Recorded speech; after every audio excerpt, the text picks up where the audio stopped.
中国外交部长王毅访问美国，和美国国务卿布林肯见面，呼吁中美就应该爱恢复对话，无应该比谁的手骨较粗、较红声就赢。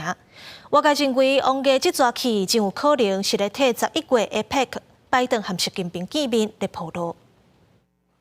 中国外交部长王毅展开为期3天的华府访问行程，20暗时先甲美国国务卿布林肯会谈。王毅表示，中美两国爱恢复对话，两国的关系已经回去到稳定发展的轨道顶端。双边关系中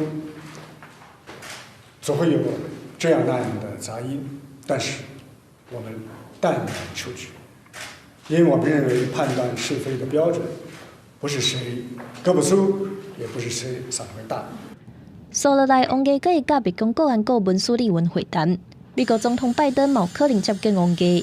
去年8月，迄个时阵的众议院议长佩洛西访台了后，中国宣布甲中美军事沟通的管道关起来。白宫希望透过这摆会面，会当重新启动沟通的管道。But it'll also be an opportunity to explore ways in which we can continue to keep these channels open and to try to get open the military-to-military channel communication, which is still closed.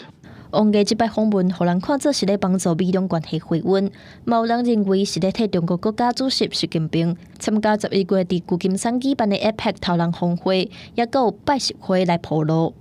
They have been very kind of tight-lipped about the possibility if Xi and Biden will meet.